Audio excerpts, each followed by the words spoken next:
राम पिता के वचनों को सुनकर के वन में आए थे, क्योंकि आपके पिता ने वचन दिया है। वचन का पालन करना जरूरी है, क्योंकि रघुकुल की रीति प्राण जाए पर वचन न जाए। पर तुम यदि चाहते हो कि राम अयोध्या वापस लौटे तो धर्म भी बना रहे और वचन का पालन भी हो जाए। इसके लिए भरत एक काम करो, तुम और शत्रुघ्न वन में रुक जाओ और राम और लक्ष्मण जी को जाने दो। भरत जी ने जब सुना तो भरत जी कह रहे, प्रभु यदि ऐसा होगा, यदि मैं ऐसा कहूं या ऐसा करूं तो राम जी मान जाएंगे? वशिष्ठ जी ने कहा शायद मान जाए। तो भरत जी खुश हो गए कि यदि ऐसा है तो मैं करने के लिए तैयार हूं। लेकिन भरत जी ने यहां एक बात और कह दी कि फिर मैं 14 वर्ष नहीं रहूंगा, 14 वर्ष नहीं रहूंगा। कानन करऊं जन्म भरी बासु, कानन करऊं जन्म भरी बासु, एही ते अधिक न मोर सुपासु। 14 वर्ष नहीं, आजीवन में वन में रहूंगा। वशिष्ठ जी ने कहा, पुत्र ये कह क्या रहे हो, आजीवन क्यों? भरत जी ने कहा, आजीवन इसलिए कि 14 वर्ष के बाद यदि फिर से लौटा तो कहीं फिर से मेरी मां के मन में ये भावना आ जाए कि मेरे पुत्र को राजा बनना चाहिए। इसलिए वो समस्या ही जब नहीं रहेगी तो ऐसा कुछ होगा नहीं। इसलिए मैं अयोध्या लौटूंगा ही नहीं, मैं आजीवन राम जी के लिए वन में रहने को तैयार हूं। जैसे ही भरत जी के ये भाव वशिष्ठ जी ने सुने, वशिष्ठ जी गदगद हो गए कि धन्य हो भरत, धन्य हो भरत, धन्य हो भरत। और गोस्वामी जी लिख रहे हैं कि भरत महामहिमा जल राशि, मुनि मति तीर ठाढ़ी अबलासी। भरत जी के हृदय की गहराई और भरत जी का राम जी के प्रति प्रेम इतना है कि गुरु वशिष्ठ जैसे ज्ञानियों की बुद्धि काम करना बंद करती है और किनारे पर आकर के एक अबला की तरह खड़ी हो जाती है। समुद्र की गहराई को नापा जा सकता है, लेकिन भरत के हृदय में जो राम के प्रति प्रेम है उसको नापा नहीं जा सकता, उस प्रेम की गहराई को मापा नहीं जा सकता। और ऐसा कहते हुए गुरु वशिष्ठ जैसे ज्ञानियों की बुद्धि काम करना भरत की भक्ति और प्रेम के सामने बंद हो गई। गुरुदेव कह रहे, भरत मैं निशब्द हूं, मेरी बुद्धि ने काम करना बंद कर दिया है कि तुम्हारे इस प्रेम के आगे मैं कहूं तो क्या कहूं, मैं क्या निर्णय दूं, मेरी बुद्धि भी भ्रमित हो गई है, मैं क्या बोलूं। समय बीता है, जनक जी वहां पर पधारे हैं। जब जनक जी पधारे हैं, सुनैना मैया मिली हैं सीता जी से,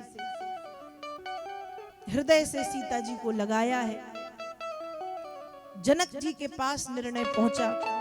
भरत जी ने कहा कि पिताजी के बाद अब आप ही पिताजी हैं, तो भगवान अब आप ही निर्णय दे दें कि हमें क्या करना चाहिए। जनक जी ने कहा, भरत मैं राम जी को जानता हूं, लेकिन हो सकता है आपके इस अपार प्रेम को देख करके राम जी भी मान जाएं। लेकिन भरत मुझे ऐसा लगता है कि हमें निर्णय राम जी के ऊपर छोड़ देना चाहिए, हमें निर्णय राम जी के ऊपर छोड़ देना चाहिए। भरत जी राम जी के सामने खड़े हैं, हर प्रकार से राम जी को मनाया है, सारी बातें राम जी से कही हैं। तब राम जी भरत जी से यही कहते हैं कि भैया तुम्हारा प्रेम देख करके आज मैं भी सोच में पड़ गया हूं, और आज तुम्हारा प्रेम और तुम्हारे प्रेम की पराकाष्ठा देख करके मुझे लग रहा है कि भरत यदि तुम्हारे लिए मुझे पिताजी की आज्ञा को त्यागना पड़ा तो त्याग दूंगा भरत, त्याग दूंगा। जब भरत जी ने राम जी की ये बातें सुनी तो भरत जी भीतर से थोड़े से निराश हुए कि मेरे कारण भैया फिर से एक बार सोच में पड़े हैं। इसलिए भरत जी ने हाथ जोड़े और राम जी से एक ही बात कही कि हे भगवान, अब मैं कुछ नहीं कहूंगा, भगवान मैं कुछ नहीं कहूंगा।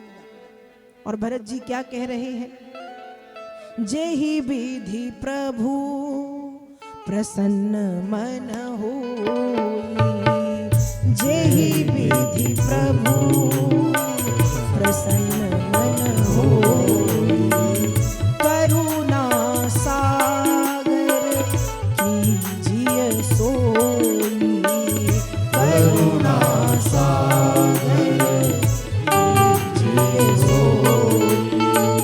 जेहि विधि प्रभु प्रसन्न मन होई, जेहि विधि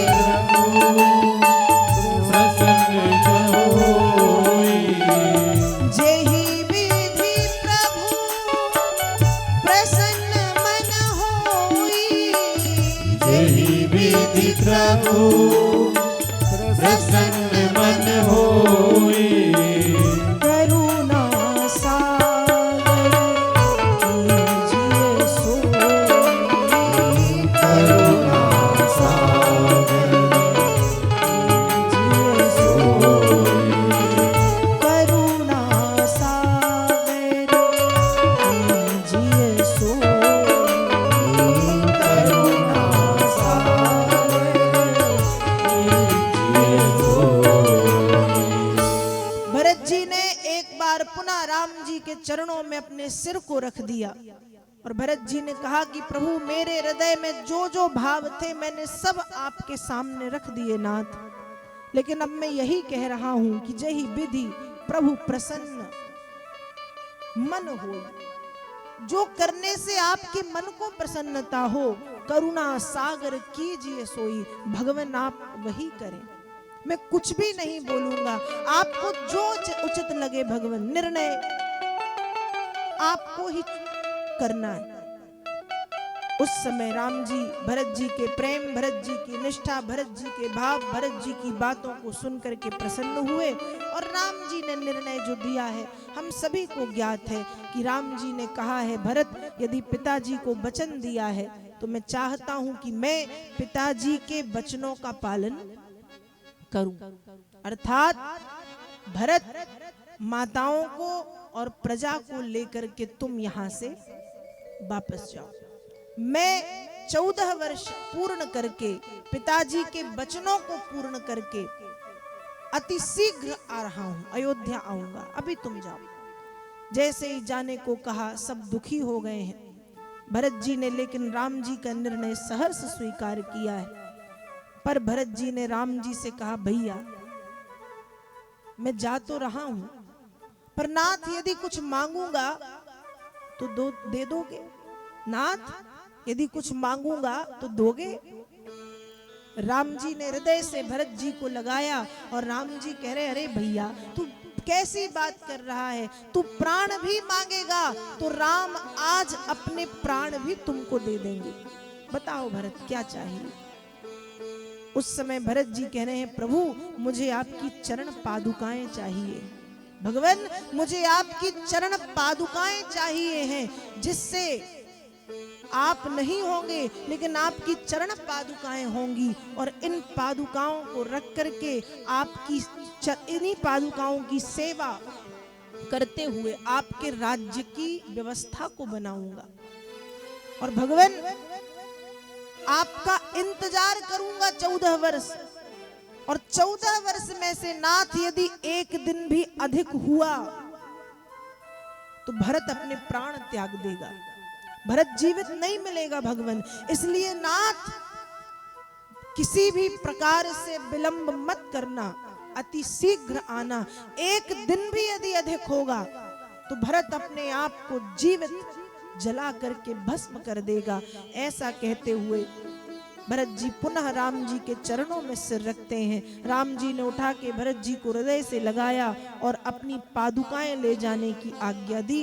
गोस्वामी जी लिख रहे हैं, प्रभु करी कृपा पाविरी दीनी, सादर भरत शीस धरि लीनी।